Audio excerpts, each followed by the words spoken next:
अस्सलामुअलैकुम। Horror stories के एक न्यू एपिसोड के साथ मैं हूं Mazhar Malik. Thank you so much and love you so much आप सबके प्यार भरे फीडबैक का। कल जिस कहानी का मैंने आपको पार्ट 1 सुनाया था, आज उसी का पार्ट 2 पेश खिदमत है। लेकिन उससे पहले मैं आप सबसे रिक्वेस्ट करूंगा, आज की वीडियो को भी लाइक कीजिएगा, दोस्तों के साथ शेयर कीजिएगा, और जिन लोगों ने अभी तक अपने MMTV को सब्सक्राइब नहीं किया, सब्सक्राइब करके घंटी के निशान को ज़रूर दबा दीजिएगा। कल कहानी हमने ख़त्म की थी कि जब शहजादी घर के अंदर दाखिल हुई, दरवाज़ा जैसे ही खोला तो सामने मंजर ये था कि बड़ी भाभी कोने में खौफ की वजह से दबकी हुई थी। वो इतनी खौफजदा थी कि और इस अंदाज में कोने में खड़ी हुई थी, छुप के, जैसे उस अंदर आई हुई जिन्नी से छुपने की कोशिश कर रही हों, जिन्होंने भाभी के वजूद का सहारा लेके उनके अंदर हाजिर हो चुकी थी। वो पानी मांग रही थी और 17-18 गिलास पानी के पी चुकी थी, और जैसे ही शहजादी अंदर दाखिल हुई उसने जोर से शीशे का गिलास जमीन पे पटक के मारा, उसको तोड़ दिया और बोली, पानी। शहजादी अंदर दाखिल हुई, उसको सिचुएशन की समझ आ गई कि भाई ने क्यों परेशान होकर उसको कॉल की थी कि वो वहाँ पे पहुँचे और सिचुएशन को संभालने की कोशिश करे, क्योंकि भाई वहाँ पे कारी साहब के साथ मौजूद थे और कारी साहब वहाँ पे बैठे पढ़ाई कर रहे थे, पानी पे दम करने जा रहे थे ताकि पानी दम किया हुआ लेके वहाँ पहुँच सके। शहजादी कहती है कि मैं चलती हुई बिल्कुल उसके पास सोफे पे जाके बैठ गई। वो मुसलसल हिले जा रही थी, ऐसे आगे पीछे तेजी के साथ हिले जा रही थी। वजूद भाभी का था, भारी भरकम वजूद, जिनका नाम रिहाना भाभी था, लेकिन उसके अंदर हाजिर वो जोरा थी जिसके बच्चे के ऊपर गलती से भाभी ने अपना वजूद रख दिया था। उसी वक्त घर के अंदर कारी और मेरा भाई दाखिल हुए। कारी साहब के हाथ में पानी था और वो पानी लेके सीधे जोरा के पास आए और वो पानी उसे पीने के लिए दिया। जोरा ने वो पानी पीने से इनकार कर दिया, जैसे पहले से ही उसको मालूम हो गया हो कि ये पानी पड़ा हुआ पानी है। और उसी लम्हे कारी साहब जोरा से मुखातिब हुए, कौन है तू, कहां से आई है, क्या चाहती है तू? तब वो बोली, मेरा नाम जोरा है, मैं नले वाली से आई हूं। क्यों आई है नले वाली से, क्या चाहती है? तूने इसके वजूद को क्यों जकड़ रखा है, क्यों कब्जा कर रखा है तूने इसके वजूद पे? और भाभी के वजूद से वही भारी भरकम जोरा की आवाज आई, नहीं छोड़ूंगी इसको, इसने मेरे कोलों के ऊपर पेशाब कर दिया था। ये मेरे कोलों के ऊपर इतनी मोटी ताजी ये चर्बी के साथ मेरे कोलों पे चढ़ गई है, उसकी टांग टूट गई। हमने उसका इलाज कराने की कोशिश की है, लेकिन हमें पता लगा है कि अब वो चल नहीं सकता। वो सारी जिंदगी के लिए मेरा कोलू माजूर हो गया है। मैं इसे नहीं छोड़ूंगी। मेरा कोलू अब सारी जिंदगी नहीं चल फिर सकता, माजूर हो गया है। कारी साहब बोले, जोरा, बात यह है, इसको नहीं पता था कि वहां तेरा उस जगह पे बसेरा है। ये एक बीमार औरत है, शुगर की मरीजा है, और ये लोग वहां से गुजर रहे थे कि बीमारी की हालत में उसको शदीद पेशाब की हाजत आई तो उसने शौहर को रुकने के लिए कहा। कतअन नहीं जानती थी कि वहाँ पे कोई ऐसी ना नज़र आने वाली मखलूक मौजूद है। अगर ये औरत जान जाती और फिर से खुद ऐसी हरकत करती तो फिर तेरा हक बनता था इसके साथ कुछ भी करना। वो तो बेचारी बीमारी से मजबूर होके जल्दी से वॉशरूम के लिए भागी और उसको एक वही जगह नजर आई और वो गलती से वहां पे बैठ गई। उसने कब तुझे देखा था? क्या तू उसको नजर आ रही थी? क्या तेरे बच्चे उसको नजर आ रहे थे? तुम तो पोशीदा हो, तुम नजर नहीं आते, छुपी हुई मखलूक हो। अल्लाह ताला ने इंसान और जिन्नात के बीच में पर्दा रखा है, उस पर्दे को कैसे तोड़ सकती थी? वो नहीं देख सकी तुम्हें, इसलिए गलती से हाँ उसने अपना भारी भरकम वजूद तुम्हारे बच्चे पे डाल दिया, उसकी टांग टूट गई। मुझे भी इस बात का दुख है, लेकिन क्या तुम खुद बताओ, उसने जान के किया है, अनजाने में हुआ है, अनदेखे में हुआ है? तुम ऐसी मखलूक हो जिसको इंसान अपनी आंखों से नहीं देख सकता। सिर्फ गलती इतनी है, वीराने में उसको ऐसी जगह पे पेशाब नहीं करना चाहिए था, लेकिन वो भी क्या करती, बीमारी के हाथों मजबूर थी, उसने ऐसा कर दिया। और हां ये अपने होशो हवास में नहीं है, उसके दिमाग पे, उसके वजूद पे तुमने कब्जा कर रखा है। अगर तुम इसको भी अभी छोड़ दो, इसके वजूद को छोड़ दो, उसको भी दुख होगा कि उससे गलती हो गई है, उसने गोलों के ऊपर वजन डाल के उसकी टांग तोड़ दी है। लेकिन जोरा, ये तो अनजाने में हुआ है, क्या तुम मुसलमान हो? वो आगे से खामोश रहे। उसने कहा, जोरा तुमसे पूछ रहा हूं, क्या तुम मुसलमान हो? कारी साहब पानी हाथ में पकड़ के बैठे थे, जो उसको पिलाना चाहते थे, जो उसने पीने से इनकार कर दिया था, लेकिन शायद जान गई थी कि इस पानी के अंदर इतनी ताकत है, मैंने ना पिया तो कारी साहब इसी पानी का छिड़काव भी मेरे वजूद में, मेरे चेहरे पे करेंगे तो मुझे तकलीफ देगा, इसलिए वो सब सवालों के जवाब दिए जा रहे थे। कारी साहब बोले, तुमसे पूछा है जोरा, मुसलमान हो? वो बोली, हां मैं मुसलमान हूं। उसने कहा, जब तुम मुसलमान हो तो फिर एक मुसलमान होने के नाते मैं तुमसे दरख्वास्त करता हूं, इस बेचारी को माफ कर दो, ये पहले ही बहुत बीमार है। जोरा बोली, मैंने इसको माफ कर दिया था। मेरा बच्चा जिसकी खिदमत करने के लिए मैं इसको अपने साथ लेके गई थी, कि अब इसी का फर्ज बनता था, ये इसी का सजा भी थी और इसका फर्ज था मेरे बच्चे की देखभाल करे, हर वक्त मेरे बच्चे के साथ रहे। मैं इसके वजूद को वहीं पे छोड़ के, इसके दिमाग को बांध के इसको अपने साथ ले गई थी। ये कुछ टाइम मेरे साथ भी वहां रही। मैं इसको अपने महल लेके गई थी। बज़ाहिर ये जिस जगह पे आए थे वो एक दरख्त था और दरख्त के नीचे इसने ऐसा कर दिया था। वहां हम गुजर रहे थे, वो हमारी गुजरगाह थी और वहीं हम रुक गए थे। वीरान जंगल बयाबान हम वहां पे बैठे थे और इसने आके ऐसा कर दिया, वरना मैं इसको अपने उस जंगल से हट के अपने महल में भी लेके गई हूं। मैंने अपने इसको महल भी दिखाया है कि हम कहां रहते हैं। हम किसी से मिलने के लिए आए थे और वहीं रात को बैठे हम गपशप कर रहे थे। वो हमारा घर नहीं है। पूछो इससे मेरा कैसा महल है, कैसा खूबसूरत महल में मैं रहती हूं, लेकिन मेरा बच्चा अब माजूर हो चुका है सारी जिंदगी के लिए। अभी तक वो सही नहीं हुआ। जब ये खिदमत करने के लिए मेरे साथ गई थी, कुछ टाइम रही थी, तो वहीं पे इसने सेब खाया था और सेब छोड़ा था। करिश्मा हुआ था कि मेरे बच्चे ने सेब खाया था तो आंखें खोल दी थी उसने, वो बेहोश सा था। मैं खुश हो गई थी। उसने दूध पीना शुरू कर दिया था, लेकिन इसको मैंने आज़ाद कर दिया था इसी खुशी में कि मेरा बच्चा ठीक हो गया है।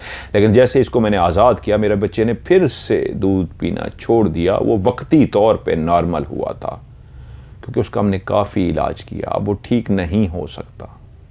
उस वक्त उसका इलाज चल रहा था, अब पता लगा है वो ठीक नहीं हो सकता। अब हमें पता लगा है वो सारी जिंदगी के लिए माजूर हो गया है। मैंने तो इसे छोड़ दिया था, लेकिन मेरा शौहर इसको नहीं छोड़ेगा। वो मुझे भी अब लड़ता है, मुझे भी मारने के लिए तुल जाता है कि तुमने उसको माफ़ कैसे कर दिया, तुम कैसी माँ हो, उसने तुम्हारे बच्चे को, हमारे बच्चे को लंगड़ा बना दिया है और तुमने उसको माफ़ कर दिया। वो इसको माफ़ नहीं करेगा। और वो बाबा जिसको ये लेके आए थे, जिसने आके मुझे पीटना शुरू कर दिया था, उस वक्त मैं अपने आपे में नहीं थी, अपने होशो हवास में नहीं थी, अपने बच्चे को रोए जा रही थी, अपने बच्चे के दुख में इस तरह मुब्तला थी कि वो बाबा मुझे मार रहा था, मुझे पीट रहा था। अगर मैं दुख में मुब्तला ना होती, आम दिनों की बात होती, तो मैं उसकी टांगें तोड़ देती, उसका हाथ तोड़ देती, उसका मुंह नोच लेती, उसको ऐसा सबक सिखाती, सारी जिंदगी याद रखता। लेकिन मैं ऐसी दुखी थी कि उसकी मार तक का मुझे एहसास ना हुआ। वो मुझे मारे जा रहा था, मेरे वजूद पे, मेरे जिस्म पे, मेरे मुंह पे, मेरे सर पे लकड़ियां लग रही थी ज़ोर ज़ोर से, और मैं हाय हाय किए जा रही थी, हाय मेरा बच्चा, हाय मेरा बच्चा। मैं कुछ सेकंड के लिए ऐसे होश में आई तो मुझे एहसास हुआ मेरे वजूद पे मार पड़ रही है। तो मैंने देखा एक सामने बाबा खड़ा मुझे मार रहा है। इससे अंदाज़ा लगाओ मैं एक माँ और कितनी दुखी थी कि मैंने बस सिर्फ उसके हाथ ही तोड़े थे और फिर अपने दुख में लग गई थी। उसको सज़ा तक भी नहीं दे सकी। मैं इतनी दुखी थी, उसको सज़ा तक नहीं दे सकी। मैं तो फिर से रोना शुरू हो गई और उसके वजूद को वहीं पे गिरा दिया, या समझे ठीक हो गई है, वो बेहोश हो गई थी। मैं उसको उसी वक्त अपने साथ ले गई थी। बाबे को भी भूल गई थी, उसको सज़ा भी नहीं दी थी, लेकिन मेरा शौहर बाबे के पीछे पहुंच गया था। बाबा जब घर पहुंचा था तो उसके हाथ तो टूटे हुए थे, लेकिन पीछे जैसे ही मेरा शौहर पहुंचा था, जोरा कहती है कि मेरे शौहर ने फिर उसको ऐसी तकलीफ दी, ऐसी तकलीफ दी, एकदम भी उसकी गर्दन मरोड़ सकता था। चाहता तो उसके टांग, उसका सर उसके धड़ से अलग कर देता, लेकिन उसने उसको सज़ा दे दे के मारा कि एक तो मेरी बेगम दुखी है, एक मेरी बीवी रो रही है, उसके बच्चे के साथ ज्यादती हुई है, तो उसकी सुनने की बजाय तो उसको मारे जा रहा था। मेरे शौहर ने उसको 13-14 दिनों तक ऐसी अजियत दी, ऐसी अजियत दी कि 15वें दिन वो अजियत बर्दाश्त ना कर सका और मर गया। मैं दुख में रही, मैं तकलीफ में रही कि फिर मेरी हालत कुछ लम्हे के लिए बेहतर होती और फिर से मैं अजीब सी हालत में आ जाती कि वहीं पे इन्होंने अपने घर के अंदर एक आमिल को बुला के घर के अंदर दायरा खड़ा कराया और उस घर के अंदर जो इसकी सोने वाली चारपाई थी उसके नीचे कील गाड़ दिए कि वो दाखिल ना हो सके। वो मेरे लिए कील गाड़े गए थे कि मैं घर में दाखिल ना हो सकूं। हाँ, उस चारपाई में लगाए गए कीलों की वजह से मैं घर में दाखिल नहीं हो सकती थी, लेकिन मेरा शौहर तो दाखिल हो सकता था। वो भी तो बाप है ना मेरे बच्चे का। तो उसने घर में दाखिल होके इसको पकड़ा, इसको मारा, मारते मारते सोटी इस पे तोड़ दी, डंडा इस पे तोड़ दिया, और फिर वो इसकी टांग ही तोड़ने के लिए आया था। वो इसकी टांग ही तोड़ रहा था, इसके शौहर का हुलिया धार के इसके शौहर को बन के इसके सामने आया और इसकी टांग तोड़ने के करीब ही था कि टांग टूट ही जाती कि बाहर से इसका शौहर भागता हुआ आ गया और वो मेरा शौहर वहां से चला गया।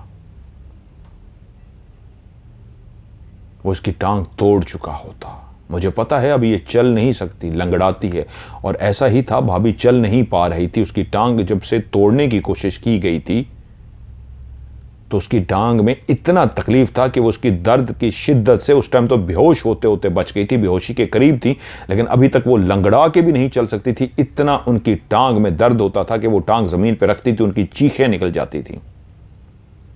उनको सहारा दे के लाना पड़ता था, किसी जगह पे बिठाना पड़ता था।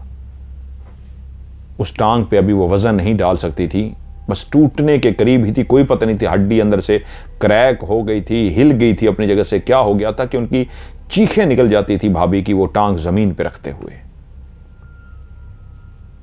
वो सही कह रही थी, वो तोड़ने ही आया था। वो तो शौहर ने आवाज़ें सुन ली या अल्लाह ने उसके दिल में क्या डाली कि वो भागता हुआ अंदर आ गया और उसकी टांग टूटने से बच गई।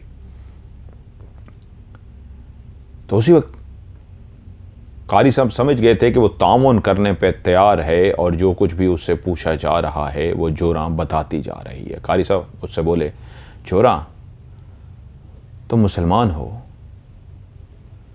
और मैं तुमसे एक सवाल पूछता हूँ। वो जो सामने खड़ी है, उन्होंने मेरी बड़ी भाभी की तरफ इशारा किया जो बिल्कुल पीछे कोने में छुपी खड़ी थी, उनकी तरफ इशारा करके बोले, बताओ इसके साथ क्या मामला है। वहीं पे बैठी हुई भाभी जिसका वजूद रिहाना भाभी का था, लेकिन उस वजूद के अंदर कब्जा, उसके दिमाग के अंदर जिसकी हाजिरी थी वो जोरा जिन्नी थी। उसने अपनी गर्दन आहिस्ता आहिस्ता मोड़ी और मोड़ के पीछे गर्दन से मेरी बड़ी भाभी जो खड़ी हुई थी डरी सहमी सी उनको देखा और कहा, कुछ नहीं है इसके साथ, ये बिल्कुल ठीक है। तो जोरा इसके साथ क्या मामला है जो तेरे साथ बैठी है। कारी साहब ने मेरी तरफ इशारा किया था, शहजादी कहती है मैं उसके साथ बैठी थी, और मेरी तरफ इशारा करके पूछा इसके साथ क्या माजरा है। तो उसने गर्दन मोड़ के मेरी तरफ देखा और बोलती है, इसके ऊपर तावीज हैं, इसके ऊपर तावीजों के असरात हैं। और फिर मेरी तरफ देख के बोली, तू इधर क्या कर रही है, तू अपने शौहर के पास क्यों नहीं गई, जा उसके पीछे जा, उसके साथ जाके रह। तो उसके लिए फूल बिछाए आंखें बिछाई खड़ी रहती है, इधर क्या कर रही है। और याद रख, तू जब जब अपने शौहर से दूर हो जाती है वो भी तुझसे दूर हो जाता है। शहजादी कहती है, मैंने एकदम कारी साहब से कहा, इससे पूछे मैं कैसे जाऊं। हाँ मैं अपने शौहर से प्यार करती हूँ, उसके लिए आंखें बिछाती हूँ, कैसे जाऊं, दुश्मनी है वहां पे, दुश्मन इंतजार में है, ताक लगाए बैठे हैं, मैं कैसे जाऊं। तो कारी साहब ने पूछा, हाँ जवाब दे। तो जोरा बोली, हाँ दुश्मन ताक में है, लेकिन तू जा उसके पास जा, तो जब उसके पास होगी वो तेरा होता है, और जब तू दूर हो जाती है वो भी तुझसे दूर हो जाता है। तू उसके पास रहे, उससे दूर मत जा।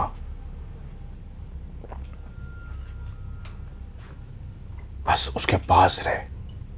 तो कारी साहब उस वक्त बोले, जोरा तू इसके सर पे हाथ रखना ताकि तावीज़ात का असर ख़त्म हो जाए, रख इसके सर पे हाथ।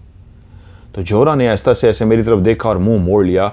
शहजादी कहती है उस वक्त मैं कुरान मजीद के आयात का मुसलसल बैठी विर्द कर रही थी, क्योंकि जब मैं घर में दाखिल हुई थी कि हमला ना कर दे, सब पे उसने हमला किया हुआ था, तो मैं मुसलसल पढ़ना शुरू हो गई थी। उस वक्त भी बैठी मैं पढ़ रही थी। और जब कारी साहब ने उसको कहा कि इसके सर पे हाथ रख ताकि तावीज़ात का असर ख़त्म हो जाए, तो उसने मेरे सर पे हाथ नहीं रखा। तो उसी वक्त कारी साहब ने कहा, ये जो बैठी है इसकी बहू को औलाद क्यों नहीं होती। तो उसने आगे से कहा,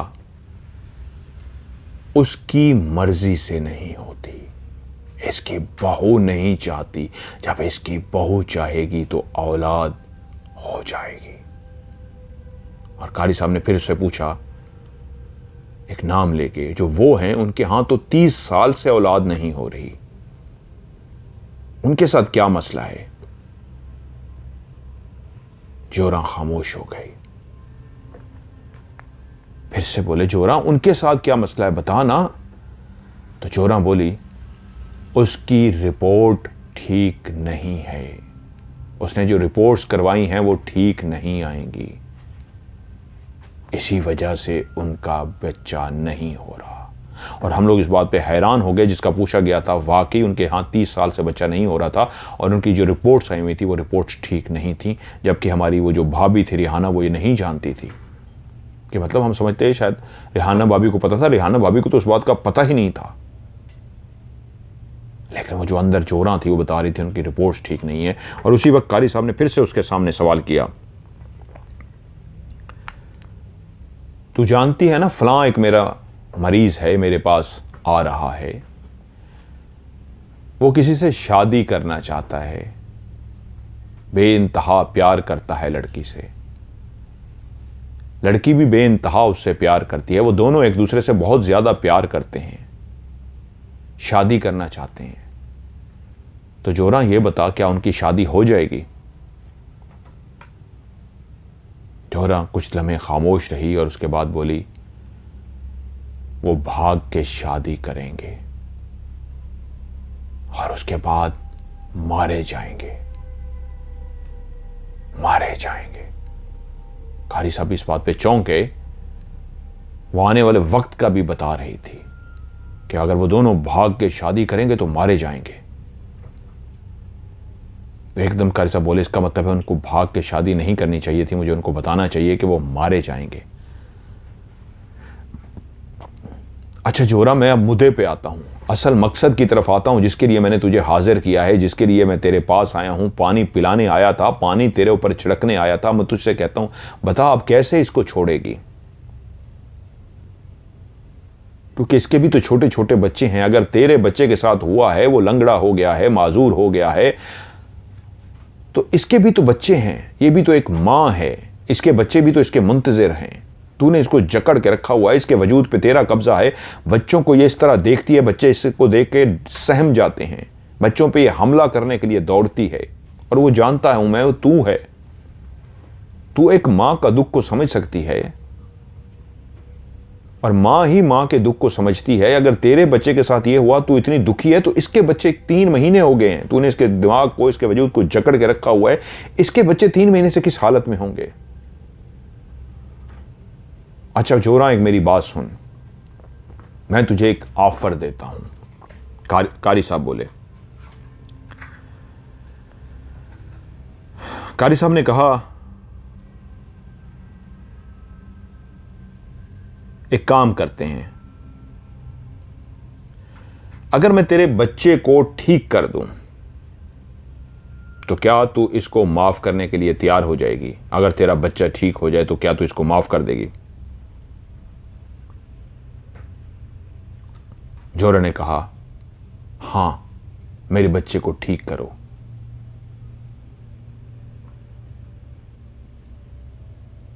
और उसी वक्त जब कारी साहब ने उसको कहा कि मैं तेरे बच्चे को ठीक कर दूं, उसने कहा, हाँ, मेरे बच्चे को ठीक करो। एकदम से भाभी का ही वजूद था जिसके अंदर जोरा की हाजिरी थी और हम कलाम थी, बात कर रही थी। एकदम से उसने अपने हाथ ऐसे साइड पे किए और साइड पे करके जैसे कोई किसी बच्चे को उठाता है, इस अंदाज में हाथ किए जैसे उसके हाथ में बच्चा हो, और अपने बच्चे को उठा लिया। अब शहजादी बिल्कुल पास बैठी थी, उसने देखा गोद में है या कुछ नहीं है। जिस तरह इंसान ऐसे आगे होकर देखने की कोशिश करता है कि क्या उठा रही है। जिस वक्त एक साइड पे शहजादी बैठी है और वो दूसरी साइड से अपने बच्चे को जब उठा रही है, तो शहजादी आगे होद के देख रही थी कि क्या उठा रही है, क्या वाकई वहां पे कुछ है। और उसने उठाया और ऐसे गोद में रख लिया और शहजादी इस तरह आगे बढ़ के देख रही थी। एकदम जनाटेदार ठा करके उसने हाथ थप्पड़ शहजादी को मारा। शहजादी करिए, इतने जोर का वो थप्पड़ था कि मेरी आंखों के आगे अंधेरा सा आ गया और मुझे ऐसे चक्कर आने लग गए। मैं देखने की कोशिश कर रही थी कि उसके गोद में क्या है, उसने क्या उठाया है। जरा थोड़ी सी करीब हुई थी कि ऐसा जनाटेदार मुझे थप्पड़ पड़ा कि मेरी आंखों के आगे अंधेरा हो गया और मैं झूमना शुरू हो गई। और कारी साहब फौरन समझ गए। जोरा को छोड़ के कारी साहब फौरन मुझे दम करना शुरू हो गए और मेरे ऊपर पढ़ना शुरू हो गए। पढ़ते रहे, पढ़ते रहे, पढ़ते रहे। फिर मुझे फूंके मारी तो मुझे ऐसा लगा कि जैसे मैं होश में आ रही हूं। मेरी आंखें जो धुंधला गई थी, मेरी आंखों के आगे अंधेरा सा छा गया था, मुझे कुछ भी नजर नहीं आ रहा था। कारी साहब ने जैसे मेरे ऊपर फूंके मारी तो आहिस्ता आहिस्ता आहिस्ता आहिस्ता मैंने देखा कि मैं देखने के काबिल हो रही हूँ और आहिस्ता आहिस्ता मंजर आंखों के सामने क्लियर होना शुरू हो गया और मैं हर चीज को देख सकी। मैंने अचानक से देखा था, मैं नहीं जानती थी कि वो इतना गुस्से में आके थप्पड़ मार दी। और उसने फिर अपने बच्चे को उसी तरह गोद में उठाया हुआ था और कारी साहब की तरफ जोरा यूं मुखातिब हुई, हाँ, बच्चा मेरे पास है। कारी साहब ने वो जो हाथ में गिलास पकड़ा हुआ था, उस गिलास को साइड पे रख दिया और उसके बाद वो पढ़ना शुरू हो गए। कारी साहब आंखें बंद करके मुसलसल पढ़े जा रहे थे, पढ़े जा रहे थे, पढ़े जा रहे थे और वो अपने बच्चे को गोद में लेके ऐसे बैठी हुई थी जैसे कोई माँ अपने बच्चे को गोद में लेके हिला रही होती है, उसको सुलाने के लिए हल्का हल्का ऐसे हाथों को हिला रही होती है कि बच्चा थपक थपक के सो जाए। वो ऐसे ही हाथों को बैठी भाभी हिला रही थी। उसके बाद कारी साहब ने पढ़ा और पढ़ने के बाद 3 फूंके मारी उस बच्चे के ऊपर, कहा देख देख तेरा बच्चा ठीक हो गया है। एकदम से भाभी के चेहरे से ऐसी मुस्कुराहट आई जैसे कोई एकदम से खुशी की खबर मिलती है। कहती है हाँ हाँ मेरा बच्चा ठीक हो गया, मेरे बच्चे ने आंखें खोल दी हैं, मेरा बच्चा ठीक हो गया है, और ये देखो हाँ होश में आ गया, मेरा बच्चा दूध भी पी रहा है, मेरा बच्चा ठीक हो गया है, मेरा बच्चा ठीक हो गया है। वो बहुत खुश हो गई थी। कारी साहब के इस तरह पढ़ने से उस बच्चे को जैसे होश सा आ गया था, वो माँ का दूध भी पीने लगा था, बिल्कुल ठीक हो गया था और बहुत खुश थी अपने बच्चे को। अब वो मुसलसल अपने बच्चे की तरफ ऐसे लगी हुई थी और हम सब खड़े बैठे देख रहे थे, कुछ खड़े हुए कुछ बैठे हुए। तो तभी कारी साहब ने कहा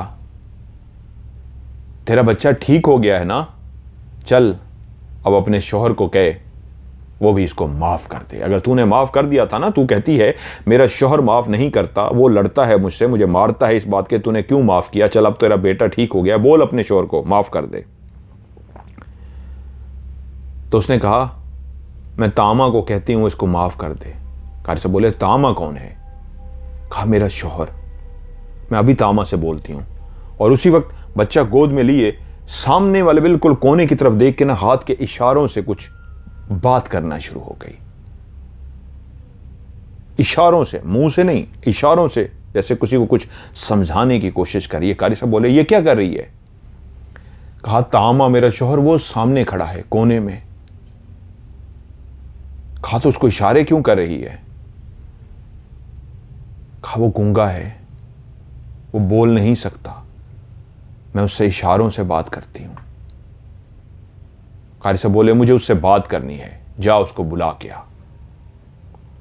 एकदम से उसने अपने बच्चे को जिस तरह गोद में लिया हुआ था, उसने उठा के अपने बच्चे को जिस जगह से उठाया था आहिस्ता से उसने बच्चे को वहां पे रखा।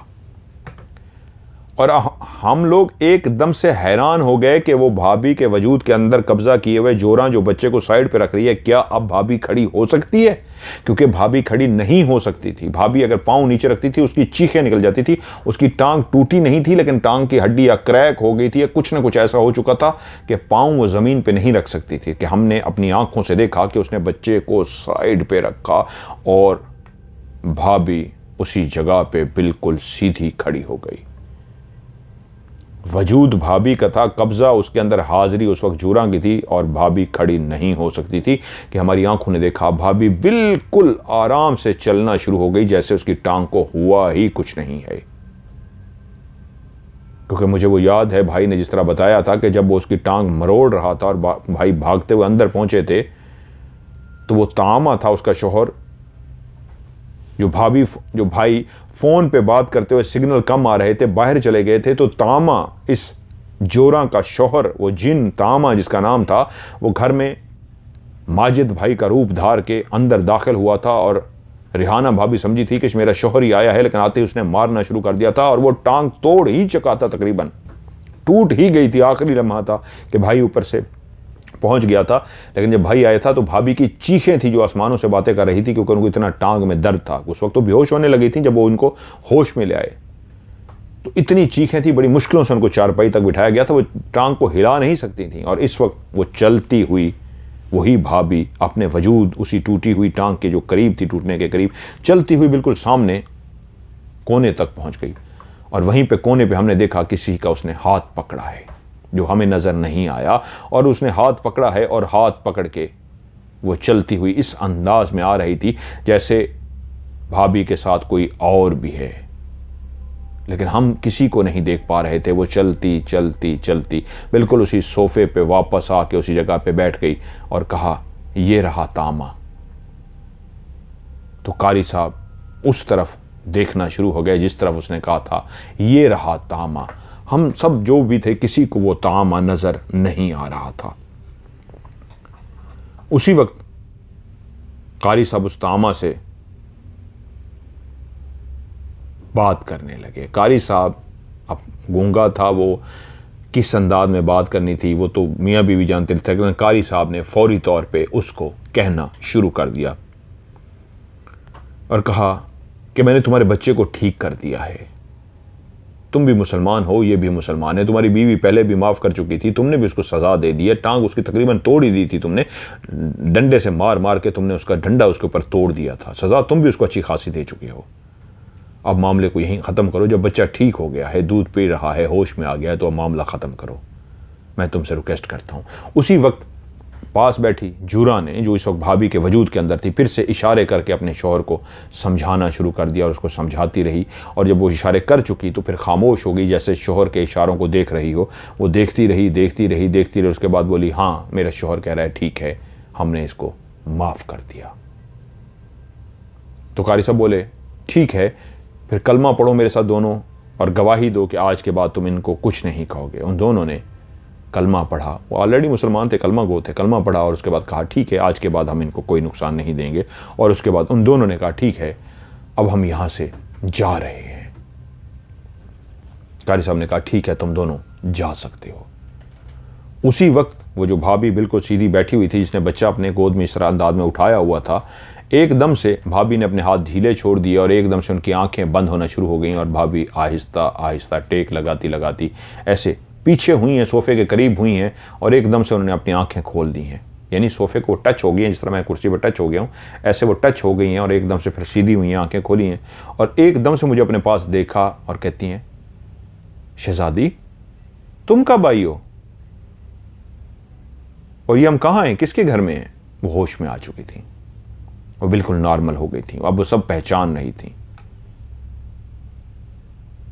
तभी भाई ने कारी साहब का बेइंतहा शुक्रिया अदा किया और कारी साहब ने जितने पैसों का कहा था भाई वो इंतज़ाम कर चुके थे, वो पैसे भाई साहब ने कारी साहब को पेश कर दिए। तो कारी साहब बोले, नहीं अब पैसे ये नहीं, बहुत ज़्यादा लगेंगे।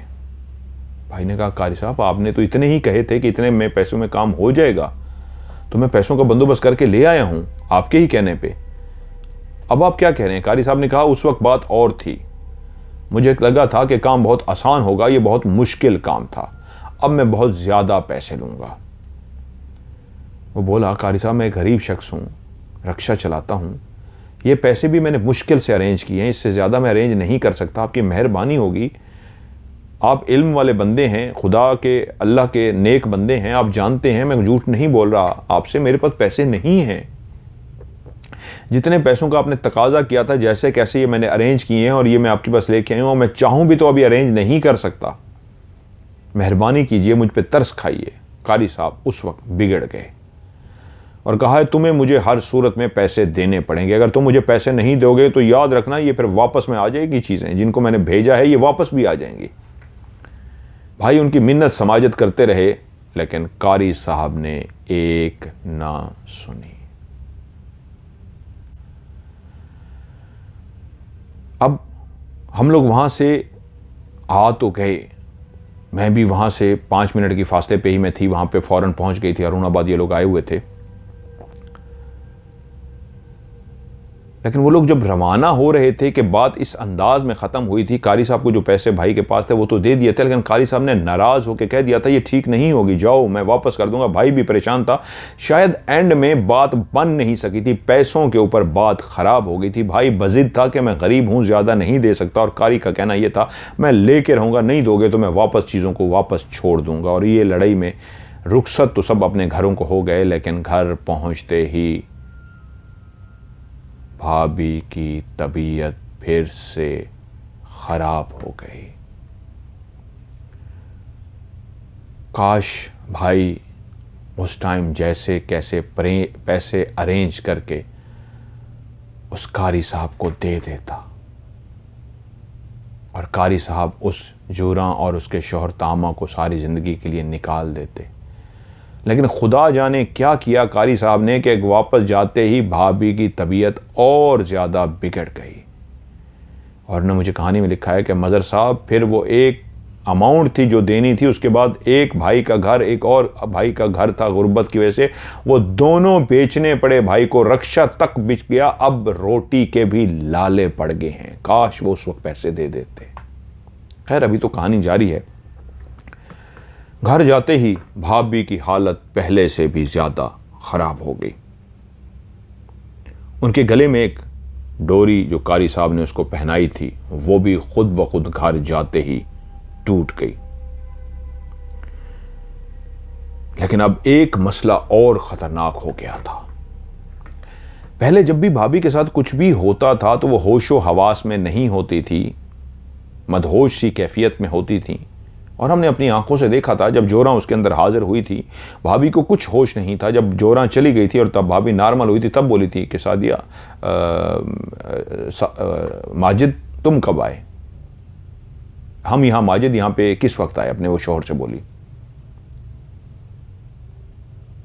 और वो एकदम उस घर को भी देख के हैरान हो गई थी और फौरी तौर पे बोली, माजिद हम कब आए इस घर के अंदर और क्यों आए हैं। यानी उसको कुछ भी होश नहीं था कि वो कहाँ है, कहाँ पहुंची है। लेकिन अब ये हुआ घर पहुंचने के बाद, अब पहले भाभी होश में नहीं रहती थी, अब होशो हवास में खुली आंखों से सब कुछ उनके सामने होना शुरू हो गया था।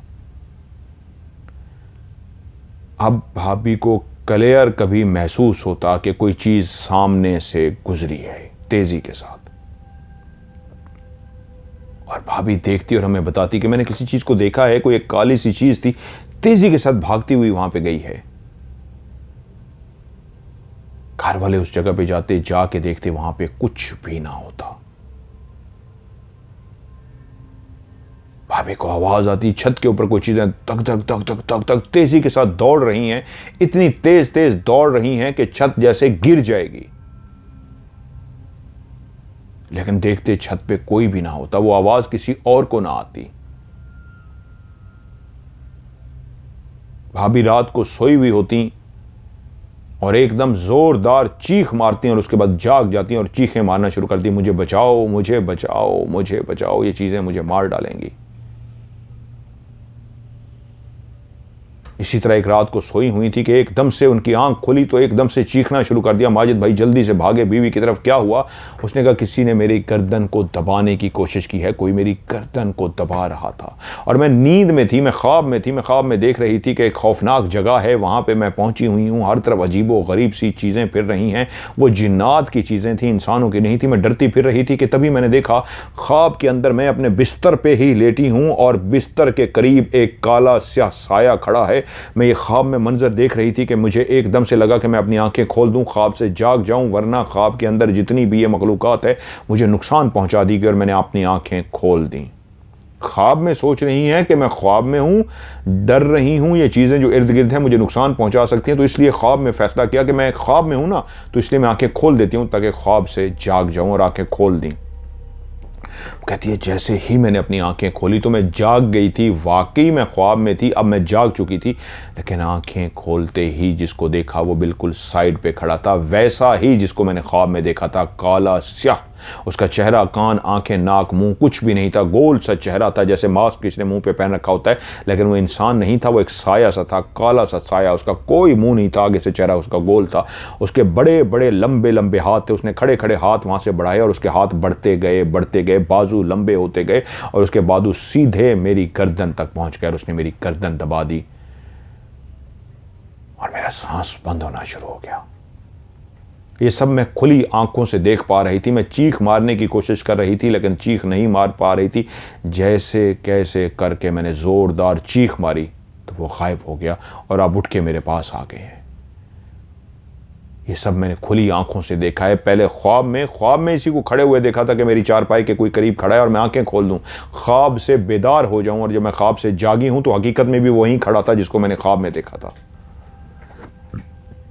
अब भाभी की तबीयत पहले से ज़्यादा बेचैन हो रही है, भाभी के साथ ज़्यादा मामलात ख़राब होते जा रहे हैं, हम परेशान हो गए हैं, क्या करें। अब वो पीर तो वो कारी तो नाराज़ हो गए थे और पता था भाई को वो जो भी कोशिश करेंगे वो नहीं मानेगा। वो अपनी अना पे अड़ गया था और उसने फैसला कर लिया था कि नहीं, अब वो चाहे कुछ भी हो जाए, उसने कहा था आज के बाद मेरे पास ना आना, चाहे जितने पैसे भी लेके आओगे उसके बाद मैं तुम्हें कबूल नहीं करूंगा। और इस अंदाज में उसने रुखसत किया था और भाई जानते थे कि मैं जाऊं, माफ़ी मांगूं, पैसे दूं, कुछ भी करूंगा, वो बंदा नहीं मानेगा। फिर हमने जो जगह थी, जिस जगह जा सकते थे भाई, हर उस जगह पे गए। इधर से इलाज किया, उधर से इलाज किया, इधर गए, उधर गए, इधर गए, उधर गए, हर उस जगह पे गए।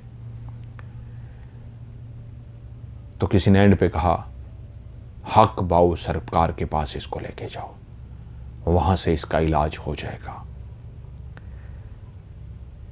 घर एक बिक चुका था, दूसरा घर बिक चुका था, हालात बदतर से बदतर हो जा रहे थे, और यूं भाई ने हक बाऊ की तरफ रवाना हुए।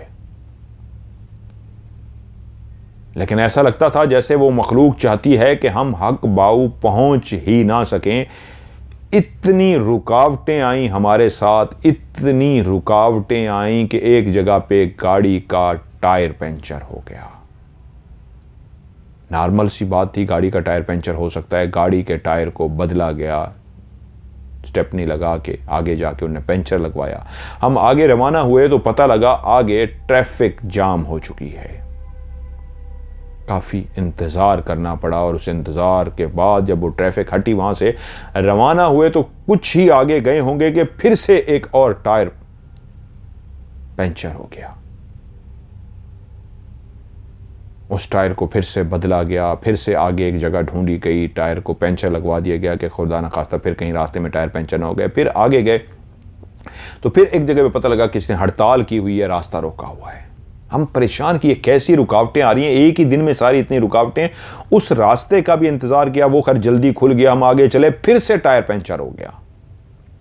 अब यकीन हो गया था सबको कि कोई मखलूक है जो चाहती है हम वहां पे ना पहुंच सकें, वरना एक नहीं 2 दफा, चलो अचानक हो सकता है, कभी 2 दफा हो जाए, 3 दफा कैसे टायर पंचर होता है, और 2 दफा रास्ता ब्लॉक हुआ है, बंद है। जैसे कैसे करके बड़ी मुश्किलों से हम हक बाऊ सरकार पहुंच गए। वहां के जो पीर थे उनसे मुलाकात हुई, वक्त के हाथ बैठ गए, और लोग भी थे, इंतजार करना शुरू हो गए। जब हमारा नंबर आया तो उनको सारा माजरा बताया गया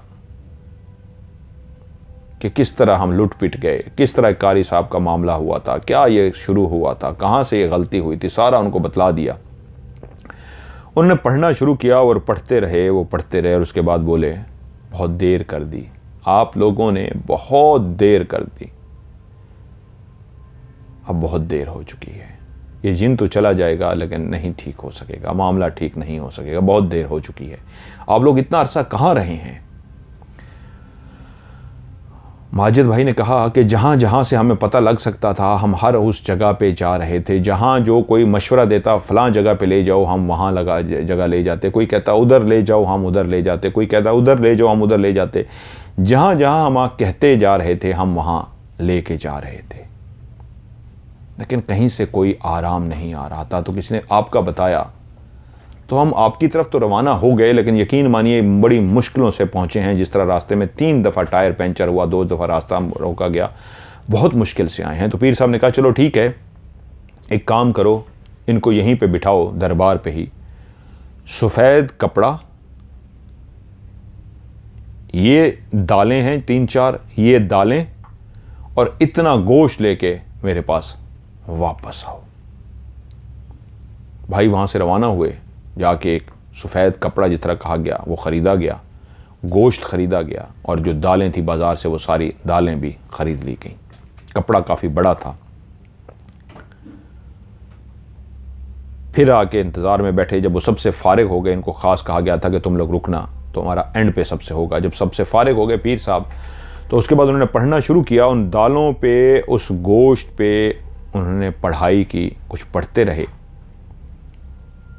और वो एक लंबा सा थान होता है, जिस तरह कफन के लिए एक लंबा सा थान होता है, इसी तरह का थान था। उसी के अंदर वो गोश्त, वो दालें उसके अंदर लपेट दी और उसको कहा बांध दो। उस कपड़े को अच्छी तरीके बांध दिया गया, सारे गोश्त और दालें उसमें लपेट दी गई। उन्होंने एक कहा, आपको और बात भी हम बता दें, इसके साथ सिर्फ बुरे जिनात नहीं हैं, इसके साथ अच्छे जिनात भी हैं। ये जो अभी तक बच गई है वो इसको मार नहीं सके, तो जो अच्छे जिनात हैं इसको बचाते भी रहे हैं, लेकिन जो बुरे जिनात इसके साथ जुड़े हुए हैं वो इसको शदीद नुकसान भी पहुंचाते रहे हैं। इसलिए ये आज तक बच गई है, वरना कब के इसके वजूद को वो मार चुके होते। उन्होंने कहा जाओ और ये जो गोश्त दालें हैं कपड़े में लिपटी हुई, ये पानी में बहा देना। कहते हैं जी हमने वो सामान उठाया, उनका इजाज़त ली और वहाँ से हम रवाना हो गए। और उन्होंने कहा था ये नहर में फेंक देना। वहाँ से वो कहते हैं हम रवाना हुए और जब हम हारूनाबाद वापस आ रहे थे तो एक रास्ते में नहर आती है, वहीं पे हमने गाड़ी को रोका और वो जो सारा सामान था चलती हुई नहर के अंदर, वो जो कपड़े के अंदर लिपटा हुआ था, दालें और गोश्त, पानी के अंदर हमने डाल दिया। क्योंकि अब भाभी के साथ, रिहाना भाभी के साथ जो कुछ भी होता था खुली आंखों से हो रहा था, बेहोशी की हालत में नहीं होता था। वहाँ से हम रवाना हुए, घर पहुँचे, लेकिन घर जैसे ही गए बाकी लोगों ने सिर्फ रोने की आवाज़ सुनी और भाभी ने क्लियर कहा कि ये 10-12 औरतें ये क्या कर रही हैं मेरे घर में। और इस अंदाज में रोने की आवाज़ें आ रही थी जिस तरह किसी घर में फौतगी हो जाती है और बैन किया जाता है, मैयत पे रोया जाता है, चीखो पुकार होती है, वैन किया जाता है।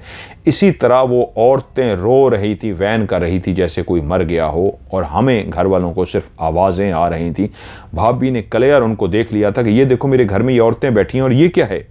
सामने वही कपड़ा जो वो नहर में फेंक के आए थे जिसमें दालें और गोश्त लिपटा हुआ था, वो सामने खुला हुआ था, ऐसे जैसे कोई कपड़ा बिछा देता है और उसके ऊपर गोश्त दालें रखी हुई थीं।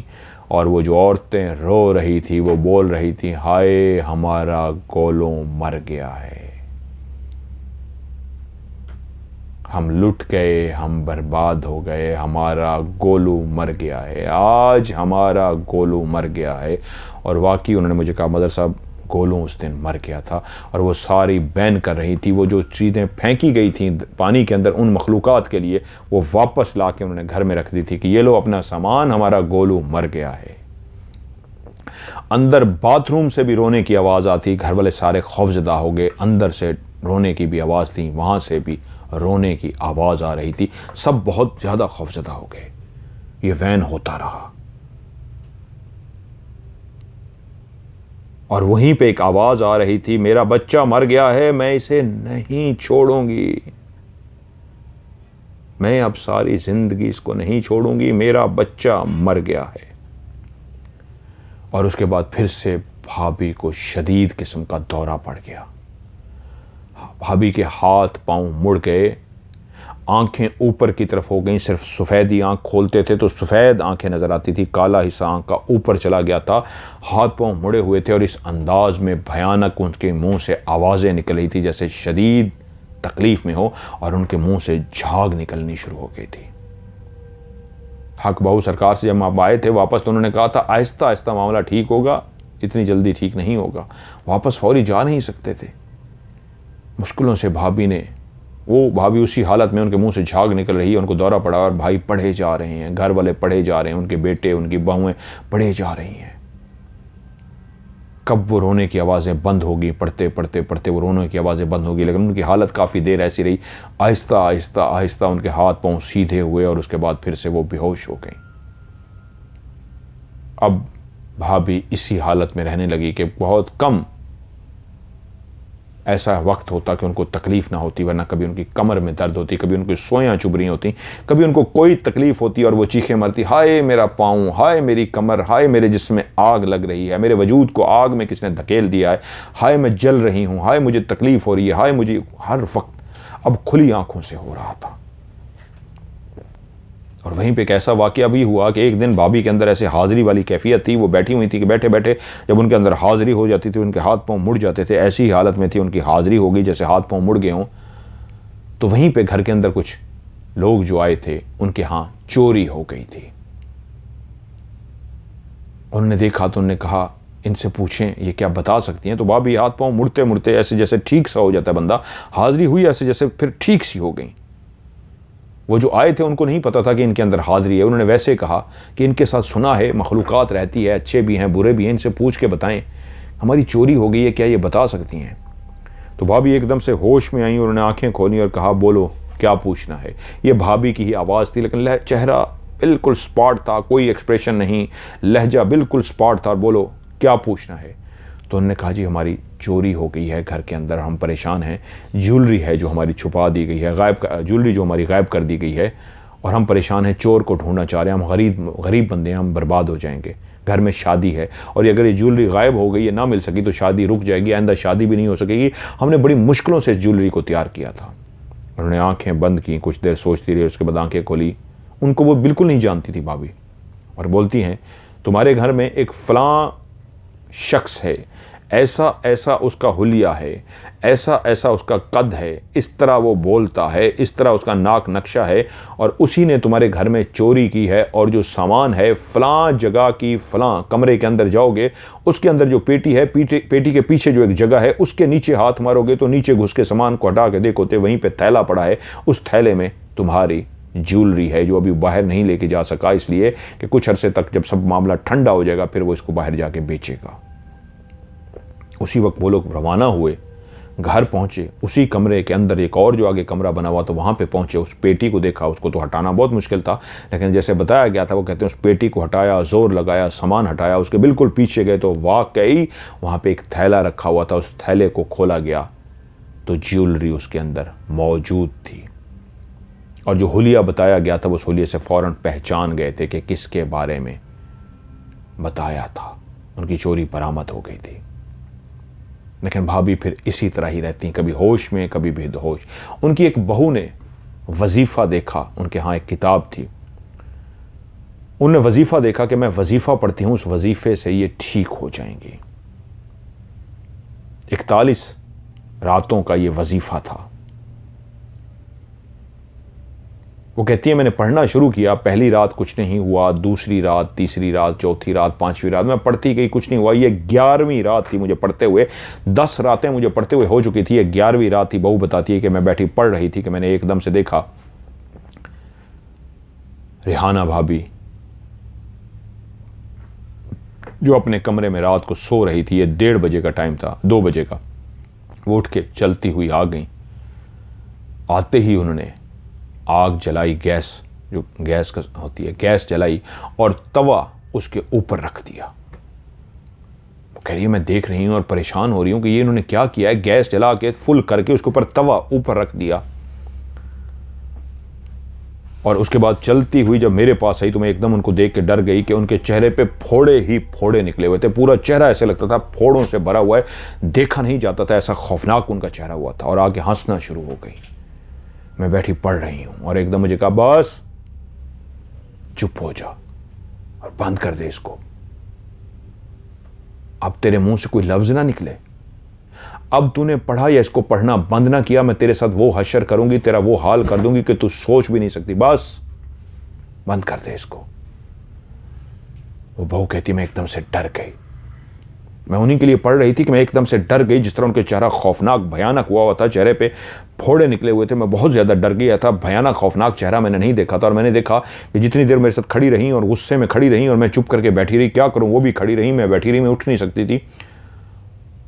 और वो खड़ी हुई थी कि एकदम से तकरीबन कुछ 10 मिनट तो हो गए थे, तवा शदीद गर्म होगा, शदीद गर्म, उसमें से धुएं निकल रहे थे कि उसके नीचे से इतना गर्म हो गया था तवा, मतलब 8-10 मिनट जो भी लगे थे कि नीचे आग जलने की वजह से शदीद गर्म था, तवे के ऊपर से धुएं निकल रहे थे। तो उसके बाद वो चलती हुई गई हैं और हंसती हंसती हंसती उस गरम गरम तवे के ऊपर जाके बैठ गई हैं और हंसे जा रही हैं। और मैं हैरान ये हूं, इतने शदीद गर्म तवे के ऊपर इंसान बैठेगा जल जाएगा, वो उसके ऊपर तवे के ऊपर बैठी हुई हैं और हंसे जा रही हैं, हंसे जा रही हैं। कहती है एकदम से मैंने अपना ख़त्म किया जो वजीफ़ा था और भागती हुई मैं कमरे में गई और जगाया शौहर को और कहा मैं वजीफ़ा जो बताया था कर रही थी, बता के कर रही थी और बाहर ये हो गया है।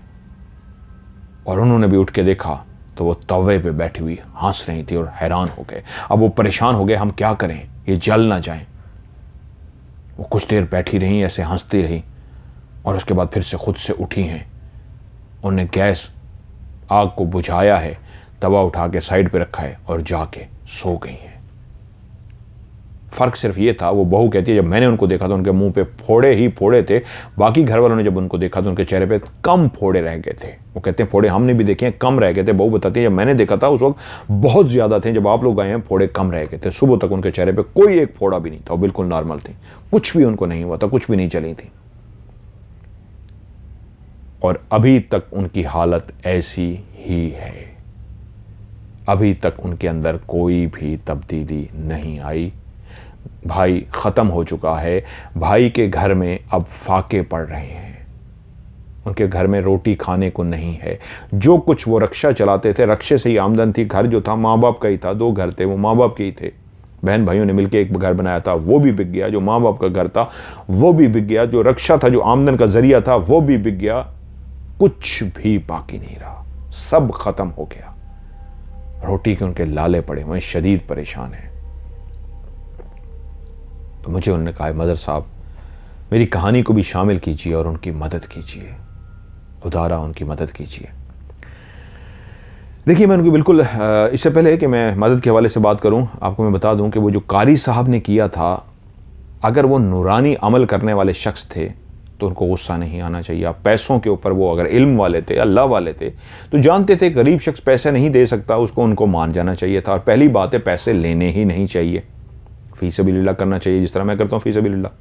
और अगर उन्हें ले ही लिए थे तो वो जानते थे कि वो शख्स सच कह रहा है, उसके पास इससे ज़्यादा पैसे नहीं, उतने ले लेते, लेकिन उसके बाद कहना नहीं, इतने ही नहीं लूँगा। और उसके बाद जब उसने कहा मेरे पास पैसे नहीं हैं, तो अड़ गए और कहा कि जाओ, अब तुम्हें नुकसान होगा। तो वो उस कारी ने जो चीज़ें भेजी हैं उनके घर में, वो कारी नूरानी अमल नहीं करता, वो सिफली काला करता है।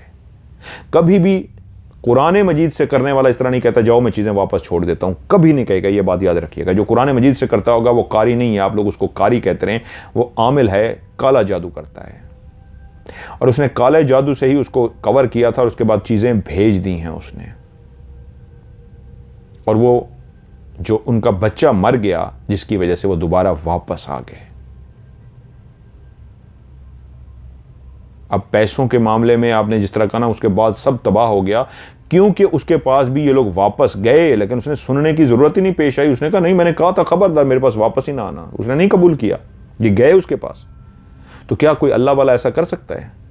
कहे नहीं, मैंने तो पैसों के ऊपर बात हो गई थी, मैं तो डील कर दी। नहीं, मैं और बिजनेस भी किसी से कर लें, पैसों पे डील नहीं होती, बंदा वापस चला जाता है। चलो यार तुम्हारी मान लेते हैं ये लोग, जितने पैसे तुमने कहे थे रख लो, बंदा मान जाता है। वो कैसा अल्लाह वाला है कि उतने पैसे देने को भी तैयार हो गए? उसने कहा नहीं, अब नहीं, बस मैंने कह दिया तो कह दिया, खत्म, मेरे पास ना आना। तो क्यों आए हो? अना का मारा। अल्लाह के बंदों के यहाँ अना नहीं होती। वो अल्लाह का वली नहीं है, वो अल्लाह का नेक बंदा नहीं है, वो काला जादू करने वाला है, वो पैसे वाला है। एक बात। दूसरी बात है, मैं माजरत खा हूँ, आपने रब्ता किया, रब्ता नहीं हो सका, आपकी स्टोरी मुझे मिली है, तो इंशाअल्लाह ताला मैं स्टोरी के दौरान आपसे फौरी तौर पे मैं आपसे रब्ता कर रहा हूँ। मैं आजकल ही कहानी पढ़ी है और मैसेज मैं वैसे कर चुका हूँ उनको। जैसे आपका मेरा रब्ता होता है, इंशाअल्लाह ताला मेरी ज़ात से जो हो सका मैं उससे बढ़ के करूँगा, जितना मैं कर सकता हूँ। अल्लाह ताला ने जितनी मुझे ताकत, क़ुव्वत, इस्तिताअत दिया, तो इंशाअल्लाह ताला ये मैं आपको गारंटी दे रहा हूँ। एक चीज़ की मैं आपको गारंटी दे रहा हूँ। चलें, मेरी तरफ से यूँ एक माजरत कबूल कीजिए कि अगर इतना अर्सा मुझसे रब्ता नहीं हो सका और वो ठीक नहीं हो सकी अभी तक उनका ये है, तो मैं चलें आपको एडवांस में गारंटी दे रहा हूँ। कहते हैं ना वो करने के लिए कि जो मुझसे गलती हुई कि रब्ता नहीं हो सका, मेरी अपनी बहुत ज़्यादा मसरूफियत है, एक बंदा तो नहीं है मुझसे रब्ते करने वाला, हज़ारों लोग हैं जो रब्ता करते हैं। तो उसका खुमियाजा मैं ये करता हूँ कि मैं आपको गारंटी दे रहा हूँ वो बिल्कुल ठीक हो जाएंगी। मैं एडवांस में आपको गारंटी दे रहा हूँ, वो 100% ठीक हो जाएंगी, मेरी गारंटी है। 1 रुपया भी नहीं आपका लगेगा। और इंशाअल्लाह ताला मेरी दुआ है, मैं अल्लाह ताला से ज़रूर दुआ करूँगा कि आपके भाई का अल्लाह ताला वसीला इस तरह का कोई बना देगा, उनका जो सर्कल है उसके लिए मैं दुआ कर सकता हूँ कि अल्लाह ताला कोई रोज़गार का भी उनका वसीला बना दे। जहाँ तक उनका है कि वो ठीक नहीं हो सकती, या आप उनके पास भी गए, हकबाऊ के पास, उन्होंने कहा जी अब देर बहुत हो गई है, देर नहीं होती, ये याद रखिएगा। उन्होंने क्यों कहा, वो अल्लाह वाले हैं, मैं बेहतर जानते हैं जी, मुझे नहीं पता, मैं किसी के बारे में गलत नहीं कहता, लेकिन देर नहीं होती। देर से मुराद ये है, एक इस सेंस में तो देर हो सकती है कि जी आप लेट पहुंचे, लेकिन उसके बाद तो ठीक कर देना जितना हो सकता है। जिस तरह मैं गारंटी दे रहा हूँ इंशाल्लाह ठीक हो जाएगा। एक बंदे के साथ जिनात का मसला है, अच्छे बुरे हैं, तो देर जो हो चुकी है, नुकसान हो चुका है, लेकिन अब उनको ख़त्म कर दें, सिंपल सा मामला है मेरा। अब उनके साथ जो जिनात हैं, बुरे हैं, जो उनको हटा दें उनके साथ, ख़त्म। तो इसमें देर का क्या ताल्लुक मुझे समझ नहीं है। देर से मुराद तो ये होता है कि जी इतना अर्सा आप तकलीफ़ में रहे, परेशानी में रहे, बिक गई सामान, ये देर हो गई, ये तो समझ आती है। लेकिन उन्होंने जो जुमला कहा देर होगी अब ठीक नहीं हो सकता, इसकी मुझे समझ नहीं आई आपकी कहानी में। बाकी आप मुझसे रब्ता कीजिए, मैंने आपको मैसेज कर दिया। इंशाअल्लाह ताला ये मामला 100% मैं आपको एडवांस में कह रहा हूँ, वो बिल्कुल ठीक हो जाएंगे, ये मेरी गारंटी है। और कुछ इंशाअल्लाह कुछ अर्से बाद आप वॉइस मैसेज रिकॉर्ड करके भेजेंगी, जो मैं चलाऊँगा कि अल्हम्दुलिल्लाह वो बिल्कुल ठीक होगी, ये मेरी गारंटी है इंशाअल्लाह आपके साथ। तो ये थी शहज़ादी की कहानी जो मैंने आपको भेजी। इनकी पहले भी मैंने कहानी आपको कहा था, एक शेयर की थी, और ये जिस तरह पार्ट 1 पार्ट 2 का सिलसिला शुरू हुआ था वो इनकी कहानी की वजह से हुआ था। एक सच्ची कहानी थी जो इस तरह इनके साथ जुल्म और सितम हुआ था। और जिस तरह इस कहानी में भी आज मैंने सुनाया आपको कि उन्होंने कहा ना कि इसको कहो वो चली जाए उनके पास, बाजवा साहब के पास, तो इनकी दुश्मनी चल रही थी उस वक्त। वो कहानी आपने सुन कि वो दुश्मनदारी थी, वो इनका लड़का भतीजा था बाजवा साहब के साथ जो इनके साथ प्यार करने लग गया और वो इनको अगवा करके ले गए, मारने के लिए लेके गए। उस वक्त का सबसे मशहूर केस हुआ था, अखबारों में इसकी तस्वीरें छपी थी और बहुत बड़ा ये केस हुआ था। ये उस वक्त तक मतलब वो कहती हैं कि वो ये मामलात हो चुके थे सारे, लेकिन वो इन्होंने उससे कहा था, वो जो जोरा हाजिर हुई थी कि मैं कैसे जाऊँ, वहाँ तो दुश्मनी है। तो उसने कहा दुश्मनी तो रहेगी लेकिन तू जा। तो ये कहानी भी आपको याद आ गई होगी। तो इंशाल्लाह ये मसला हल हो जाएगा। बाकी आज की वीडियो को भी लाइक ज़रूर कीजिएगा और दोस्तों के साथ इस कहानी को शेयर भी कीजिएगा। और जो लोग कहानी मुझे भेजना चाहते हैं उनके लिए मैं 2-3 पॉइंट बताता हूँ। तो अगर उन पॉइंट्स का आप ख्याल रखेंगे तो आपकी कहानी प्रोग्राम में शामिल हो जाएगी, क्योंकि मैं चाहता हूँ हर शख्स की कहानी प्रोग्राम में शामिल हो। अगर आप ये गलती कर देते तो मुझे बड़ा दुख होता है, आपकी कहानी प्रोग्राम में शामिल नहीं हो सकती। गलती क्या करते हैं, छोटी सी गलती है कि आप लोग कहानी लिख देते हैं, सेंड कर देते हैं, वहाँ पे स्टोरी लिखना भूल जाते हैं। या कुछ लोग स्टोरी लिखते हैं तो कहानी के साथ ही लिख देते हैं, साथ नहीं लिखना। आपने कहानी उर्दू में लिखें, इंग्लिश में लिखें, रोमन उर्दू रोमन इंग्लिश में लिखें, उसको पहले मुझे भेज दीजिए, कहानी को पहले सेंड कर दें। उसके बाद आखिरी लफ्ज़ जो लिखना है वो लिखना है STORY, आखिर में लिखना है। ये अलग से एक मैसेज टाइप करना है और उसमें स्टोरी लिखना है। ये गलती नहीं करनी जिसकी वजह से कहानी शामिल नहीं हो सकती। और एक और काम जिसको आपने कहानी में ज़रूर करना है, आपने कहानी में अपना नाम, अपने शहर का नाम, मुल्क का नाम मुझे रियल बताना है। कहानी में जितने भी किरदार हैं उनके नाम भी मुझे रियल बताने हैं। और अगर आप चाहते हैं कि मैं कहानी में उनके नाम फ़र्जी बताऊं तो आप साथ में फ़र्जी नाम भी बता दें कि जी मेरा नाम ये है लेकिन आपने मेरा फ़र्जी नाम ये बोलना है, इनका रियल नाम ये है लेकिन कहानी में आपने इनका फ़र्जी नाम ये बोलना है। ये भी मुझे बता दिया करें। एक और चीज़, आप पहले कहानी भेज चुके हैं, दूसरी तीसरी या 10वीं दफ़ा भी कहानी भेजना चाहते हैं तो हर दफ़ा आपने कहानी में अपना तारुफ शुरू में ज़रूर कराना है। ये नहीं करना कि पहले तारुफ करा दिया था अब नहीं कराते, हर दफ़ा आपने तारुफ कहानी में ज़रूर कराना है। और मेरा व्हाट्सअप का नंबर जिस पर कहानी आपने भेजनी है +9231365550। मैं रिपीट करता हूँ, +9231365550। उर्दू में इसको पढ़ेंगे +92316655550। आज की हॉरर स्टोरी से मज़हर मलिक को दीजिए इजाज़त। कहानी को लाइक कीजिएगा, अपना ढेर सारा ख्याल रखिएगा। खुदा हाफिज़।